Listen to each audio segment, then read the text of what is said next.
ሰላም አለይኩም ወራህመቱላሂ ወበረካቱ። እንዴት ናችሁ ቤተሰብ? ሰላም ናችሁ ወይ? ሰላም በሁሉም ሰው ልጅ ላይ ይሁን ኢንሻአላህ። ሀገራችንም ሰላም አለ ያደርግልን። ላይክ ሰብስክራይብ ማድረጋችሁን አትርሱ። ዛሬ ይዤላችሁ የቀረብኩትኝ ጊዜን በጥበብ ያለመጠቀም ጉዳቶቹ ምን ምን ናቸው በሚለው ነው። ጊዜያችንን እንጠቀምበት አናባክነው፣ ካባከነ ደግሞ ጉዳቶቹ ምን ምን ናቸው የሚሉትን እስቲ እናያለን። ጊዜ በጥበብ ያለመጠቀም ጉዳቶቹ ደጋግመን እንደተመለከትነው የአንድ ሰው የህይወት ጥራት ከሚለካባቸው ሁኔታዎች መካከል ጊዜን በሚገባ የመጠቀም ጉዳይ ዋነኛው ነው። ጊዜውን በሚገባ የሚጠቀም ሰው አስገራሚና ስኬታማ ህይወትን የተቀናጀ ሰው ነው።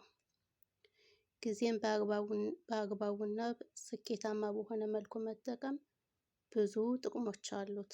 በአንጻሩ ደግሞ ጊዜውን በሚገባ የማይጠቀም ሰው ለብዙ ጉዳቶች የተጋለጠ ነው። እንግዲህ ብዙ ጉዳቶች ያስከትላል። ጊዜያችንን እንጠቀምበት በስርዓት። ከነሱ ውስጥ ከጉዳቶቹ ነው የምናይ። ጊዜውን በአግባቡ የማይጠቀም ሰው ተራ የተለመደና አማካኝ ህይወቱን ለመኖር ራሱን አሳልፎ የሰጠ ሰው ነው። ይህ ተራ ህይወት የሚከተሉትን መለወጥ ያለባቸው ሁኔታቸውን ያካትታል። አንደኛ፣ የባከነ ህይወት። ጊዜውን በአግባቡ የማይጠቀም ሰው የባከነ ሰው የትኛውን ተግባሩን መቼ ማከናወን እንዳለበትና ያም ተግባር ምን ያህል ጊዜውን እንደሚወስድበት በቁጥር ስለማያውቅ እንደባከነ ይኖራል። እንደባከነ ግራ እንደገባ ይኖራል። ሁለት፣ የተበታተነ ህይወት። የተበታተነ ህይወት ያለ ሰው ማለት ዋነኛ ተግባሩ ላይ ከማተኮር ይልቅ በዕለቱ በፊቱ ቀርቦ ባገኘው ነገር የሚወሰድ ሰው ማለት ነው። ሶስተኛ፣ የድካም ህይወት። ጊዜውን በአግባቡ የመጠቀም ባህል ያላዳበረ ሰው ብዙ የሚለፋ ሰው ነው።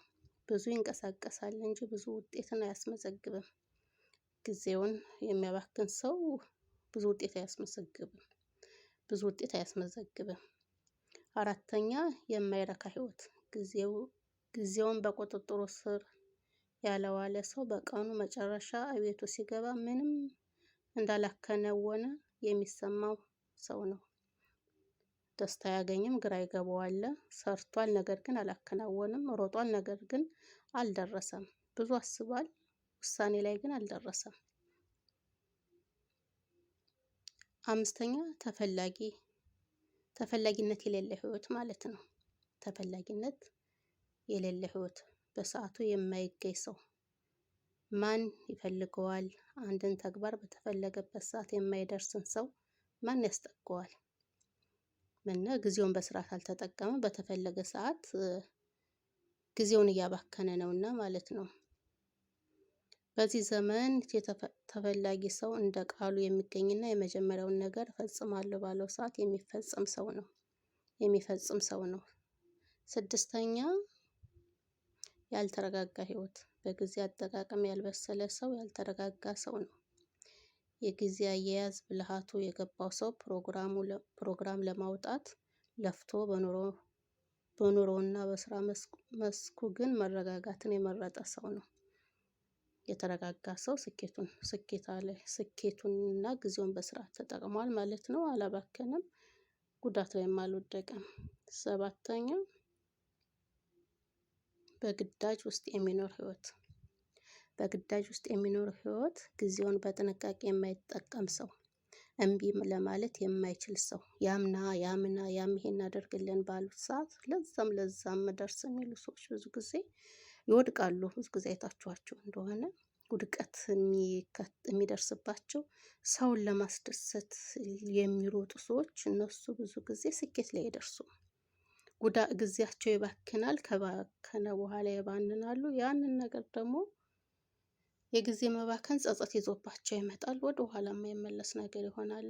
ስለዚህ ጊዜውን በአግባቡ አልተጠቀምንምና ጉዳት ላይ ወድቋል ማለት ነው።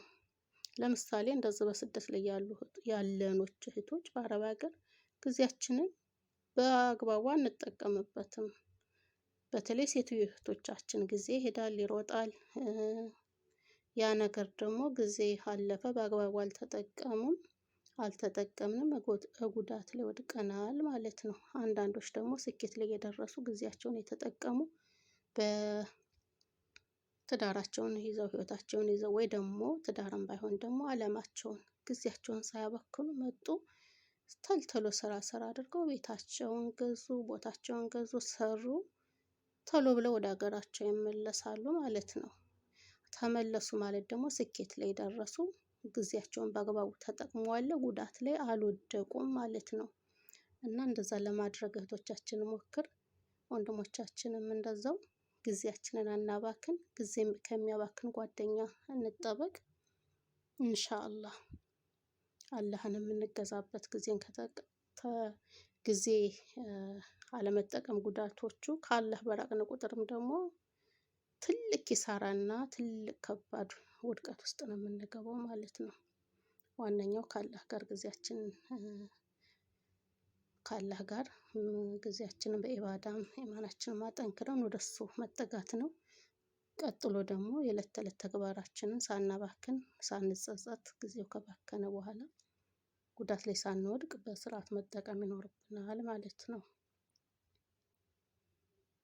ሰባተኛ በግዳጅ ውስጥ የሚኖር ህይወት እንዳልኳችሁ ጊዜውን በጥንቃቄ የማይጠቀም ሰው፣ እምቢ ለማለት የማይችል ሰው፣ ለዛም እሺ የሚል ሰዎችን ለማስደሰት የሚሮጥ፣ አላህን ለማስደሰት እንሮጥ። አላህን ካስደሰት ስኬታማ እንሆናለን።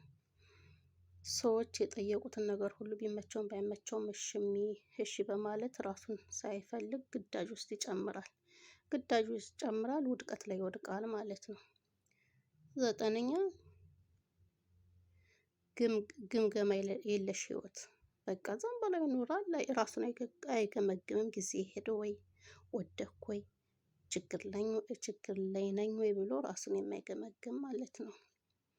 ጊዜውን የሚጠቀም ሰው እያንዳንዱ ቀን ሳምንትና ወርና አመት ካለፈ በኋላ መለስ በማለት ራሱንና ስኬታማነቱን ይገመግማል።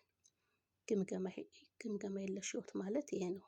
ጊዜው ከሄደ ቆይ እኔ ስንት ጊዜ ነው? እስቲ ስደት ላይ ስንት አመት ቆየው? ምን ያዝኩ? ምን ሰራሁ ብሎ ተሎ ችግር ላይና ጉዳት ላይ ሳይወድቅ ራሱን ይገመግማል ማለት ነው። ያልገመገመ ህይወት ደግሞ የሰው ደግሞ ጉዳት ላይ ችግር ላይ ወደቀ ማለት ነው። ወይ ደግሞ ካላህ አፈንግጦ ወይስ እኔ ካላህ አርቄያለሁ ወይስ ቀርቤያለሁ ብሎ ራሱን ገምግሞ ወደ አላህ መመለስ ይኖርበታል ማለት ነው። ኢንሻአላህ አላህ ይጠብቀን፣ ቀልባችንን አላህ ያርጥብልን። አስረኛ መዘዘኛ ህይወት፣ ሰዓቱን በሚገባ የማይጠቀምና ራሱን አመለካከቱን ተግባሩን ያልሰበሰበ ሰው።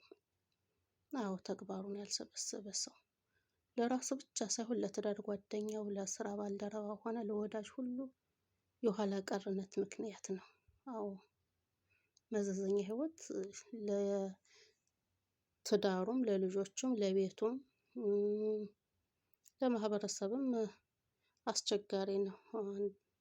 አላህ ይጠብቀን ኢንሻአላህ። መዘዘኛ ማለት አሁን አንዳንድ ሰው በትዳርም ይሁን በጓደኝነትም ይሁን በጉርብትና ይሁን ለሰዎች ሰላም የማይሰጥ መዘዝ ይዞባቸው የሚመጣ ማለት ነው። በእነሱ ችግር ሌሎችም አዛ የሚሆኑ ማለት ነው። መዘዘኛ ህይወት እነዛ ጊዜያቸውና ኑሯቸውን በአግባቡ ካልተጠቀሙ ለእነዚህኞች መዘዝ ይዘውባቸው ይመጣሉ ማለት ነው። አላህ ይጠብቀን ኢንሻአላህ። መዘዘኛ ህይወት ሰዓቱን በሚገባ የመጠቀምና ራሱን አመለካከቱና ተግባሩን ያልሰበሰበ ሰው ለራሱ ብቻ ሳይሆን ለትዳር ጓደኛው፣ ለስራ ባልደረባው ሆነ ለወዳጅ ሁሉ የኋላ ቀርነት ምክንያት ነው እንዳልኳችሁ ማለት ነው። አላህ ይጠብቀን ከዚህ ሁሉ እና ጊዜን በጥበብ ያለመጠቀም ጉዳቶቹ እነዚህን ይመስላሉ። በቀጣይ በሌላ ርዕስ እስከምንገናኝ ላይክ፣ ሰብስክራይብ ማድረጋችሁን አትርሱ። ሰላም አለይኩም ወራህመቱላሂ ወበረካቱሁ።